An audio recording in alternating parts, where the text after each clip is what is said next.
So finally आप सभी को जय हिंद। मेरे इस प्यारे यूट्यूब चैनल पे स्वागत है। तो अब लगातार देख रहे हैं कि इस चैनल से जीके जीएस का सीरीज़ दिया जा रहा है जो सभी परीक्षाओं के लिए इंपॉर्टेंट है, खासकर बिहार पुलिस, बिहार दरोगा, बिहार एसएससी, बीपीएससी टीचर जैसे एग्जामों के लिए।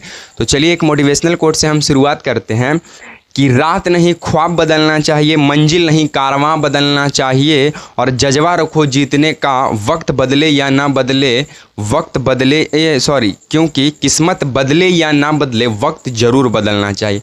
क्या हम बोलें कि रात नहीं ख्वाब बदलना चाहिए, मंजिल नहीं कारवां बदलना चाहिए, रखो जीतने का, क्योंकि किस्मत बदले या ना बदले वक्त ज़रूर बदलना चाहिए। इसी उम्मीद के साथ हम अपने सवालों से शुरुआत करते हैं। आपका सबसे पहला सवाल कहता है कि बताइए कौन सा त्यौहार टाई ऑफ प्रोटेक्शन शब्द से जुड़ा हुआ है।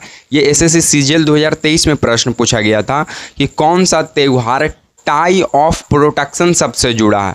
तो टाई ऑफ प्रोटेक्शन शब्द से जो फेस्टिवल जुड़ा है उसका नाम है रक्षाबंधन। भाई एवं बहन का पवित्र त्यौहार माना जाता है हमारे भारत में रक्षाबंधन, और ये बैसाखी महीने में मनाया जाता है। उसके बाद फिर बोलता है कि बताइए बैसाखी जो है किस धर्म के लोग मनाते हैं। तब बैसाखी जो त्यौहार है वो सिख धर्म के लोग मनाते हैं, और सिख धर्म में 10 गुरु हुए जिसमें पहला का नाम था गुरु नानक। ठीक है। उसके बाद जो इसमें ज़्यादातर जो सिख जो लोग हैं वो खासकर हरियाणा, दिल्ली, चंडीगढ़, पंजाब वाले लोग मनाते हैं।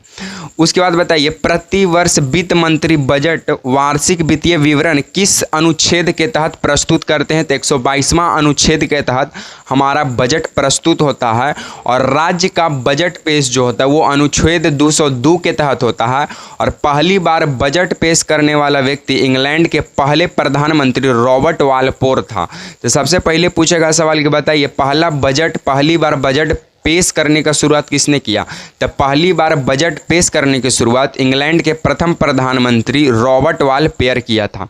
भारत में पहला बजट का पेश जो किया था वो किया था जेम्स विलियमसन। तब भारत में पहला बजट का पेश कौन किया था? James Williamson. और स्वतंत्र भारत का पहला बजट पेश करने वाले व्यक्ति थे आर.के. शनमुखम शेट्टी, जो स्वतंत्र भारत के पहले वित्त मंत्री बनते हैं, जिनका नाम है आर.के. शनमुखम शेट्टी। गणतंत्र भारत का पहला बजट कौन पेश किया था? तो जॉन मथाई, और जॉन मथाई भारत के पहले रेल मंत्री बने थे। सर्वाधिक बार बजट पेश किसने किया?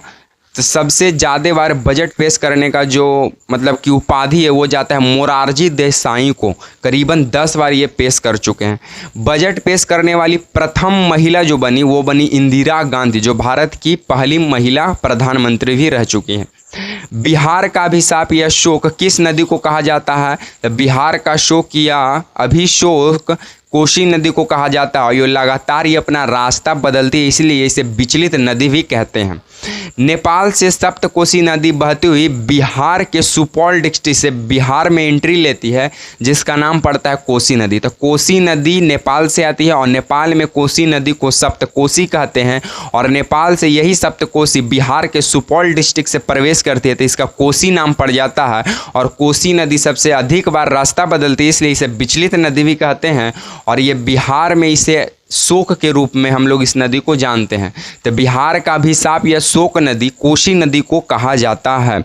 उसके बाद फिर बोलेगा बताइए कि उसके बाद फिर बोलेगा कि कोसी नदी कटिहार में कुरुशेल नामक स्थान पर जाकर गंगा से मिलती है। तो पूछेगा कोसी नदी कहाँ पे गंगा से जाकर मिलती है?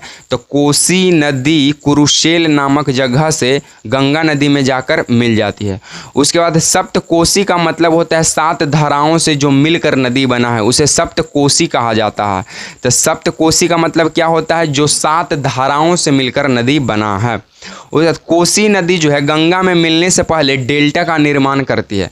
तो पूछेगा कि कौन सी नदी गंगा में मिलने से पहले ये डेल्टा का निर्माण करती है? तो वो जो कोसी नदी है ये गंगा में मिलने से पहले ही डेल्टा का निर्माण कर देती है। और विश्व का सबसे बड़ा डेल्टा सुंदरबन डेल्टा है, जो गंगा और ब्रह्मपुत्र के मिलने से बनता है। गंगा को बांग्लादेश में पद्मा के नाम से और ब्रह्मपुत्र को जमुना के नाम से जाना जाता है। और जब गंगा और जमुना बांग्लादेश में यानी गंगा और ये ब्रह्मपुत्र नदी जब बांग्लादेश में मिलती है तो इस संगम को मेघना बोला जाता है और दोनों को मिलने से विश्व का सबसे बड़ा डेल्टा सुंदरवन डेल्टा का निर्माण होता है, जो कि पश्चिम बंगाल में पड़ता है। उसके बाद फिर बोलता है कि बताइए विश्व की सबसे बड़ी गोमुख झील कौन सा है, तो ओक्सोबोलेक झील है।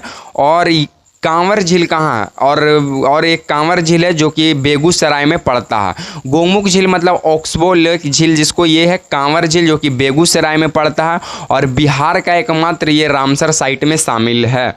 ठीक है। उसके बाद कुशेश्वर स्थान किस लिए प्रसिद्ध है, तो कुशेश्वर स्थान अभ्यारण्य है जो कि दरभंगा डिस्ट्रिक्ट में पड़ता है। ये सब बिहार का गौरव के रूप में जाना जाता है। उसके बाद बताइए कर्मनाशा नदी का उद्गम कहाँ से होता है। कर्मनाशा नदी का उद्गम कैमूर की पहाड़ी से होता है और कर्मनाशा नदी बक्सर के चौसा से जाकर गंगा में मिलती है। चौसा जगह पे जाकर गंगा से मिलती है। कौन? कर्मनाशा नदी बक्सर के चौसा जगह पर जाकर गंगा से मिलती है। उसके बाद राज्यसभा के कितने सदस्य प्रति 2 वर्ष के पद मुक्त होते हैं, तो 1/3 सदस्य। 2 वर्ष में 1/3 अंदर या बाहर सदस्य होते रहते हैं राज्यसभा के अंदर। राज्यसभा के सदस्यों का कार्यकाल 6 वर्ष का होता है और लोकसभा के सदस्यों का कार्यकाल 5 वर्ष का होता है। क्रिप्स मिशन का उद्देश्य क्या था, तो क्रिप्स मिशन का उद्देश्य था भारतीय नेताओं को सेकेंड विश्व युद्ध के द्वारा अंग्रेजों के साथ देने के लिए राजी करना। तो क्रिप्स मिशन का उद्देश्य क्या था, भारतीय नेताओं को सेकेंड वर्ल्ड वॉर के दौरान अंग्रेजों के साथ देने के लिए राजी करना भारतवासी को। ये क्रिप्स मिशन का उद्देश्य था। क्रिप्स मिशन मार्च 1942 में भारत में आता है और क्रिप्स मिशन का अध्यक्ष स्टैफोर्ड क्रिप्स होते हैं और क्रिप्स मिशन के वक्त वायसराय लिनलिथगो होता है और 1942 में भारत छोड़ो आंदोलन के समय भी वायसराय लिनलिथगो ही था। उसके बाद भी बोलता है कि जयवदी क्रिप्स मिशन को गांधी जी जो थे वो क्रिप्स मिशन को पोस्ट डेटेड चेक का भी कहते हैं और पंडित जवाहरलाल नेहरू के द्वारा कूड़ेदान में फेंके हुए चेक कहा गया था इसे। उसके बाद कैबिनेट मिशन कब आया था, कैबिनेट मिशन मार्च 1946 में आता है और ये 3 सदस्यता वाली समिति थी जिसका ट्रिक है KAL काल, यानी K से क्रिप्स, A से अलेक्जेंडर और L से पैथिक लॉरेंस। और भारत के पहले खाद्य मंत्री बने थे डॉक्टर राजेंद्र प्रसाद और भारत के पहले वित्त मंत्री बने RK शनमुखम शेट्टी और भारत के पहले श्रम मंत्री बने जगजीवन राम और भारत के पहले रक्षा मंत्री बने सरदार बलदेव सिंह और भारत के पहले स्वास्थ्य मंत्री बने राजकुमारी अमृत कौर। तो आज तक को हम सीरीज को यहीं पे रखेंगे।